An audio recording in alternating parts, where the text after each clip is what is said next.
पवन सिंह और ज्योति सिंह दोबारा से मिले, तब जाकर के कहीं पवन सिंह को आसनसोल से टिकट मिला है। इसको ऐसे मत सोचिए कि छोटी मोटी सीट से पवन सिंह को भेज दिया भारतीय जनता पार्टी ने।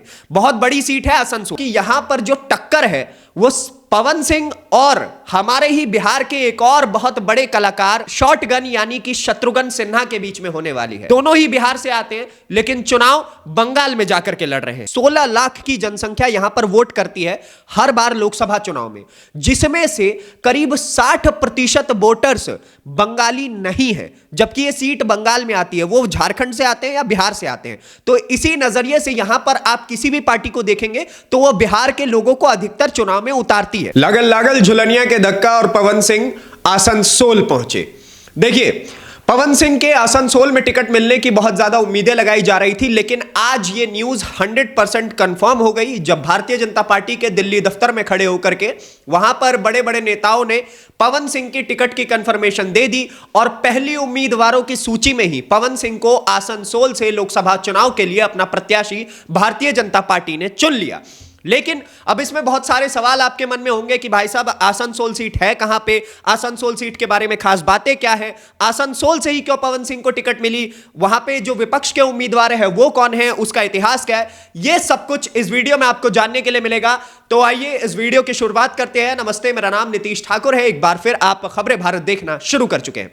तो देखिए, सबसे पहले मैं आपको बता दूं कि यहां पर जो टक्कर है वो पवन सिंह और हमारे ही बिहार के एक और बहुत बड़े कलाकार या शॉटगन यानी कि शत्रुघ्न सिन्हा के बीच में होने वाली है। शत्रुघ्न सिन्हा एक तरफ जो खुद को शॉटगन बताते हैं, वही पवन सिंह जो अपने आप को पावर स्टार बताते हैं। इन दोनों के बीच में ये लोकसभा चुनाव का बैटल होने वाला है।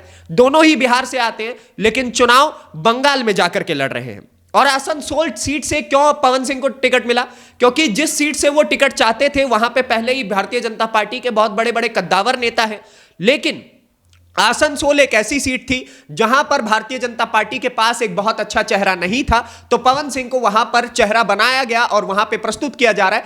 हालांकि आसनसोल एक ऐसी सीट है जो झारखंड से बेहद नजदीक है, झारखंड बॉर्डर पे लगती है और वहां पर बिहारियों की जनसंख्या बहुत अधिक है। तो सबसे पहले मैं आपको बता दूं कि आसनसोल जो है वो कोलकाता के बाद बंगाल का दूसरा सबसे बड़ा शहर है। ये ऐसा, इसको ऐसे मत सोचिए कि छोटी मोटी सीट से पवन सिंह को भेज दिया भारतीय जनता पार्टी ने। बहुत बड़ी सीट है आसनसोल। और इसके बारे में एक और बात सुनिए कि आसनसोल जो है, यहां के लोग शत्रुघ्न सिन्हा से बेहद नाराज है। अब आप सोचेंगे कि भाई साहब, शत्रुघ्न सिन्हा से कैसे नाराज है, उसका भी इतिहास मैं आपको बताऊंगा, लेकिन उससे पहले चलते हैं आसनसोल सीट के लोकसभा चुनाव में इतिहास क्या रहा है।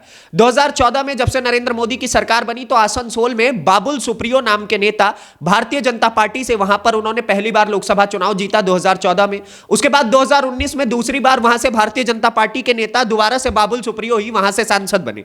लेकिन 2021 में बाबुल सुप्रियो ने यहां से अपना जो है इस्तीफा दे दिया भारतीय जनता पार्टी से, साथ ही वो वहां से सांसद के रूप से भी हट गए। और उसके बाद 2021 में आसनसोल सीट पर लोकसभा चुनाव दोबारा से करवाया गया, जिसमें तृणमूल कांग्रेस से हमारे बिहार के शॉटगन यानी कि शत्रुघ्न सिन्हा सांसद बने। लेकिन देखा जाए तो यहां के लोग शत्रुघ्न सिन्हा से बेहद नाराज रहते हैं। उनका कहना है कि भाई साहब, बीते 2 वर्षों में शत्रुघ्न सिन्हा ने संसद भवन में एक बार भी आसनसोल के बारे में बात नहीं की। वहां की लोगों की क्या मुख्य समस्याएं हैं, वहां पर डेवलपमेंट कैसे किया जा सकता है, इसके बारे में शत्रुघ्न सिन्हा नहीं सोच रहे हैं। अब आ जाते हैं पवन भैया के इतिहास में। देखिए, पवन भैया इस वर्ष उन्होंने एकदम अपनी डोंडी पीट दी थी कि 2024 के लोकसभा चुनाव में वो यहां पर चुनाव लड़ेंगे, बिहार से चुनाव लड़ेंगे। उनका कहना यह था। हालांकि भारतीय जनता पार्टी से लड़ेंगे या नहीं, इसको लेकर के कंफर्मेशन नहीं थी, बट कहीं ना कहीं बीजेपी उनको टिकट देने से इसलिए कतरा रही थी। आप इस चीज का लॉजिक समझिए कि उनके पारिवारिक मैटर्स को लेकर के बहुत बड़ी बड़ी बातें चलती थी। पवन सिंह और ज्योति सिंह के बीच की कंट्रोवर्सीज को लेकर के बहुत सारी बातें चलती थी। और भारतीय जनता पार्टी एक ऐसी पार्टी है जो अपने कुर्ते पर 1% दाग नहीं पसंद करती है। तो इसलिए वो पवन सिंह को उन्होंने बोला कि भाई साहब, आप अपने इस मैटर को सुलझाइए। ये इंटरनल बात मैं आपको बता रहा हूं।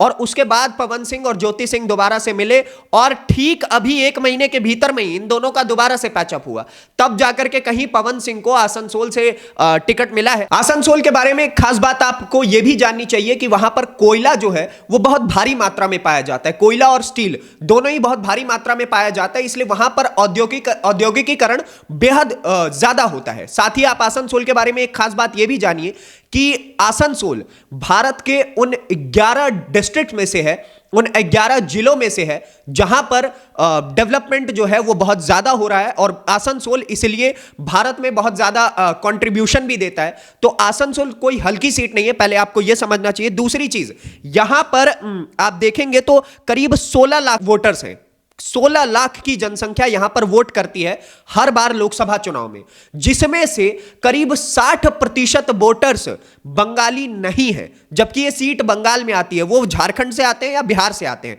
तो इसी नजरिए से यहां पर आप किसी भी पार्टी को देखेंगे तो वो बिहार के लोगों को अधिकतर चुनाव में उतारती है।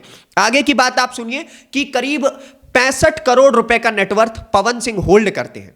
अब पवन सिंह और शत्रुघ्न सिन्हा का एक छोटा सा बैटल आप देखिए कि पवन सिंह 65 करोड़ रुपए का नेटवर्थ होल्ड करते हैं, उनकी कुल संपत्ति 65 करोड़ रुपए तक बताई जाती है। लेकिन वहीं शत्रुघ्न सिन्हा इस मामले में कहीं ना कहीं आगे निकलते हैं, क्योंकि शत्रुघ्न सिन्हा की जो टोटल कमाई या फिर टोटल नेटवर्थ अगर आप कहिए वो 115 करोड़ रुपए है। साथ ही अगर आप देखेंगे तो पवन सिंह के मुकाबले शत्रुघ्न सिन्हा को राजनीतिक नॉलेज बहुत ज्यादा है, इंडस्ट्री में भी पवन सिंह से पहले शत्रुघ्न सिन्हा थे।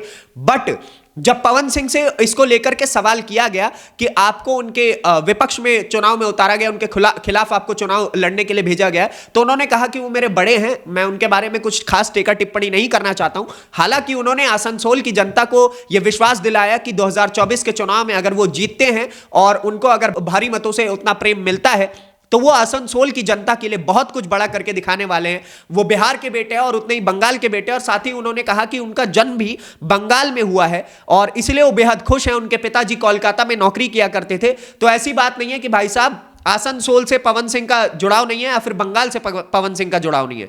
पवन सिंह ने अपना जुड़ाव बंगाल से बेहद ही अच्छे रूप से बता दिया है। साथ ही अब देखना यह होगा कि आसनसोल में 2024 में आसनसोल सीट से संसद भवन में जाकर के कौन बैठता है और वहां के आम जनता की बात कौन करता है। आपको ये आसनसोल के बारे में विस्तृत जानकारी कैसी लगी हमें कमेंट करके जरूर बताइए। साथ ही लोकसभा चुनाव का खबरें भारत जो है वो बेहद ही बड़ा कवरेज करेगा, हर स्तर पर हम आप तक पहुंचने की कोशिश करेंगे। आम जनता 2024 में प्रधानमंत्री किसे देखना चाहती है, साथ ही अपनी सीटों पर सांसद किन्हें देखना चाहती है, यह बेहद देखना महत्वपूर्ण होगा। इसके लिए खबरें भारत की टीम लगातार आपके लिए काम करती रहेगी।